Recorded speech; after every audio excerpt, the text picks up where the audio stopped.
Hello friends, कैसे हैं आप? आज की जो मैं ये कहानी लेकर आई हूँ, यह कहानी है उत्तर प्रदेश के प्रयागराज की है। वहाँ पर मतलब एक बच्चा होता 17 साल का। 17 साल का बच्चा इतना छोटा भी नहीं होता। 17 साल का बच्चा है जो पढ़ने के लिए घर से निकल जाता है, और जब वो घर से निकलता है, घर से निकलने के बाद में वो वापस नहीं पहुँचता 2 ढाई बजे तक, तो माँ को चिंता होने लगती है। जब माँ को चिंता होती है तो माँ इधर-उधर ढूँढती है और आस बच्चों से पूछती है कि मेरा बेटा तुम्हारे साथ नहीं आया? तो बच्चे कहते हैं कि नहीं, वो हमारे साथ नहीं आया। उसके बाद में माँ परेशान होती हुई सीधा स्कूल पहुँच जाती है, और स्कूल पहुँचने के बाद में तो वो स्कूल में पूछताछ करती है, तो टीचर्स कहते हैं आपका बेटा तो आज स्कूल में आया ही नहीं है। माँ के पैरों तले ज़मीन खिसक जाती है, किसी अनहोनी का अंदेशा उसे होने लगता है।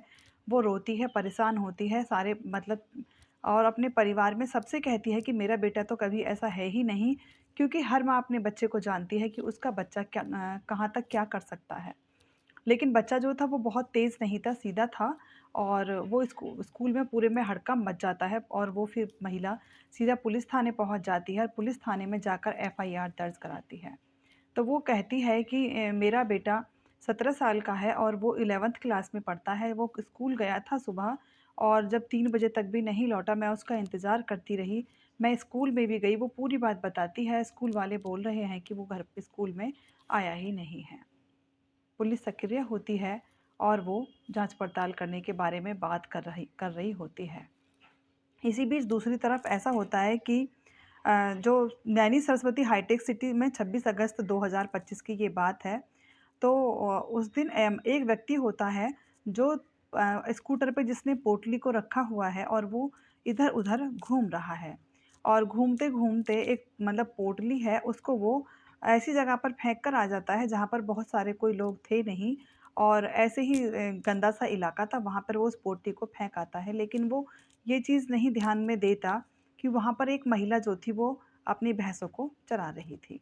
जब महिला भैंसों को चरा रही थी, तो महिला जब पोटली फेंक कर वो व्यक्ति जाता है स्कूटर लेकर, महिला के मन में जिज्ञासा आती है कि पता नहीं इसमें क्या है? क्योंकि कई बार ऐसा भी होता है, जो गरीब लोग होते हैं उन्हें ये लगता है कि जो अमीर लोग हैं वो इस कपड़े-वपड़े भी इस तरह से फेंक जाते हैं। तो ब महिला बढ़कर जाती है, बुज़ुर्ग महिला है, और वो जाती है, जाकर देखती है तो उस पोटली से ब्लड टपक रहा था। जब ब्लड टपक रहा था तो वो बहुत तेज़-तेज़ शोर मचाती है, लोगों को इकट्ठा कर लेती है, और वहाँ पर बहुत सारे लोग इकट्ठा हो जाते हैं, और उन्हीं में से कोई एक व्यक्ति 112 नंबर पर कॉल कर देता है। जब 112 नंबर पर कॉल करता है, पुलिस वहाँ पहुँचती है, तो वो देखती है कि उस पोटली में सिर्फ़ धड़ था और ऊपर का हिस्सा उसमें नहीं था। पुलिस उसके बाद में वो देखती है, वो पूछती है कि तुमने किसे देखा? तो महिला बताती है कि एक व्यक्ति था जो स्कूटर पे आया और इस पोटली को फेंक कर चला गया। इससे पहले कि मैं कुछ कह पाती, उसे रोक पाती, वो जा चुका था। अब महिला की बात सुनकर पुलिस थाने में जैसे ही वापस लौट जाती है, लौटने के बाद में वहाँ पर जो महिला थी दूसरी, जो बिलख-बिलख कर रो रही थी, वो बता रही थी कि मेरा 17 साल का बेटा गायब है, उसकी भी रिपोर्ट दर्ज कर ली जाती है, और बच्चे की जाँच-पड़ताल में लग जाते हैं। इधर पुलिस उस 17 साल के बच्चे को ढूँढ रही है, और दूसरी तरफ जो वो पोटली है, वो पोटली में जो धड़ है वो किसका है, इस चीज़ की सर्च कर रही है।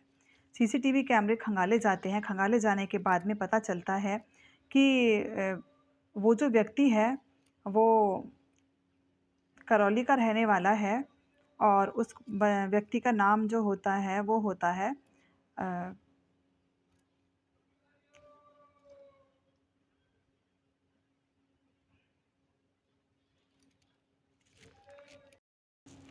तो पुलिस जो सीसीटीवी कैमरे खुलवाती है, तो उसमें वो नाम जो दिखाई देता है, वो सरन सिंह नाम का व्यक्ति है, और वो स्कूटर पे पोटली रख कर लाता है, और जहाँ पर वो औरत भैंस चरा रही थी वहाँ पर फेंक कर चला जाता है।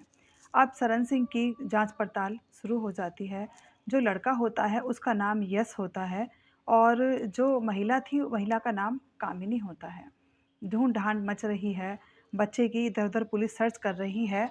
तो जब जाकर ये पता चलता है कि वह व्यक्ति जो मिलता है, वह व्यक्ति कौशाम्बी में मिलता है, और एक तांत्रिक के संपर्क में वो रहता है। वहाँ से पता चलता है कि उसको सरन सिंह वहाँ पर मिलेगा, और वहाँ से सरन सिंह को अरेस्ट कर लिया जाता है।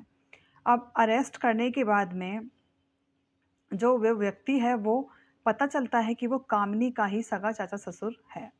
तो कामिनी का चाचा-ससुर है, तो अरेस्ट करने के बाद में उससे पूछा जाता है कि तुम स्कूटर पे पोटली लेकर जा रहे थे, तो वो कहाँ लेकर जा रहे थे और क्या लेकर उसमें जा रहे थे? तो वो कहता है, पहले तो नानुकुर करता है, लेकिन जब पुलिस उसको सीसीटीवी फुटेज दिखाती है, तब वो कहता है कि हाँ, वो मैं ही हूँ और वो मेरा वही पोता है, जो कामिनी का बेटा यश, जिसको कामिनी ने ढूँढ रही है, जिसकी रिपोर्ट कामिनी थाने में लिखवा कर आई है। पुलिस के पैरों तले ज़मीन खिसक जाती है और वो पूछती है कि तुमने ऐसा क्यों किया? तब सरन सिंह बताता है कि मेरी जो जवान बेटी थी, वो मेरी जवान बेटी सुसाइड कर लेती है। मुझे खुद को ये पता नहीं, घर में कोई परेशानी भी नहीं थी और वो सरन सिंह जो होता है, एक प्रॉपर्टी डीलर होता है, वो कहता है कि मुझे नहीं पता मेरी जवान बेटी सुसाइड कर लेती है और जो मेरा बेटा है 12 मतलब जवान था वो भी फांसी लगाकर मर जाता है। मेरा एक ही बेटा बचा है और मेरी पूरी ज़िंदगी में अंधेरा छा जाता है। तब वो बताता है कि मैं इस चीज़ को लेकर बहुत परेशान हूँ और मेरा जो काम-धंधा है वो भी ठप हो गया। मैं ये समझ ही नहीं पा रहा था कि मैं क्या करूँ? जब मैंने आस-पास लोगों को ये सब बातें बताई तो उन्होंने मुझे बताया कि ऐसे-ऐसे करौली में तांत्रिक हैं तुम, कौशाम्बी में तांत्रिक हैं, तुम वहाँ पर जाओ और वो तुम्हारे सारी प्रॉब्लम्स को सॉल्व कर देगा। जब वो कौशाम्बी में तांत्रिक के पास पहुँचता है तो तांत्रिक बताता है कि तुम्हारे ही परिवार और ख़ानदान की एक महिला है जिसने कुछ करवा दिया है और जिसकी वजह से तुम्हारा बेटा और बेटी दोनों ने सुसाइड कर ली और तुम्हारा काम खराब हो गया है। सबसे पहले तो आजकल के पढ़े-लिखे समाज में इन चीज़ों पर पता नहीं लोग क्यों ध्यान देते हैं और क्यों इन बातों को सोचते और समझते हैं, जबकि ऐसा कुछ नहीं होता। मनुष्य के कर्म के अनुसार ही उसे फल मिलता है और जो भाग्य में लिखा है, वही मिलता है। भाग्य में नहीं होता, तो वो आकर भी चला जाता है और भाग्य में अगर होता है, तो वो जाकर भी वापस आ जाता है। लेकिन एक मानसिकता थी सरन सिंह की कि शायद ऐसा करने से कुछ ना कुछ अच्छा हो जाएगा। तांत्रिक कहता है कि तुम्हें 5 लोगों की उसी परिवार की बलि देनी है और 5 लोगों की बलि देने के बाद में तुम्हारा जो भी प्रॉब्लम्स हैं सब सॉल्व हो जाएँगे। अब सरन सिंह ने क्या काम किया, जब वो बच्चा 17 साल का स्कूल को जा रहा था, तो वो उस बच्चे से कहता है कि बेटा ज़रा घर तक चलो, मुझे तुमसे बहुत ज़रूरी काम है और तुम ज़रा मुझे दवाई के नाम पढ़ के देना है, वो तुम मुझे चलकर दे दो। बेटा कहता ठीक है दादाजी, मैं दे देता हूँ और वो घर जाता है। घर में जैसे ही वो एंटर करता है, सरन सिंह पीछे से ईंट उठाता है और उस बच्चे के सिर में दे मारता है। बच्चे को सँभलने का होश भी नहीं मिलता और वो बच्चा गिर जाता है और गिरते ही सरन सिंह उसकी गर्दन पर हाथ रखता है और गर्दन को तब तक दबाता है जब तक उस बच्चे के प्राण नहीं निकल जाते। उसके बाद बच्चे को खींचकर बाथरूम में डालकर फिर वो मार्केट में जाता है और मार्केट में जाने के बाद में वो वहाँ से क्या कहते हैं, फरसा लेता है, आरी लेता है और 3 उम, वो लेता है, पिन्नियाँ लेता है। 3 पिन्नियाँ लेने के बाद में वो वहाँ से निकल जाता है और निकलने के बाद में वो नैनी के पास में सरस्वती हाईटेक सिटी के पास से सारे सामान को वो खरीदता है और खरीदने के बाद में घर पहुँचता है।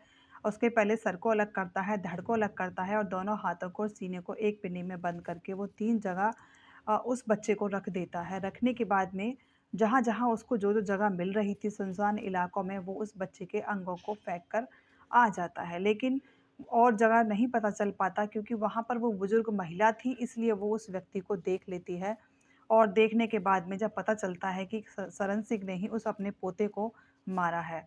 कितनी दुःख भरी और दर्द भरी है ये घटना कि मनुष्य की मानसिकता का पता नहीं चलता कि वो किस मानसिकता का व्यक्ति है। भला तांत्रिक, और अगर ये तांत्रिकों के बताने से ही दुनिया का भला होता, तो सबसे पहले राजपाट तांत्रिकों के भाग्य में ही होता।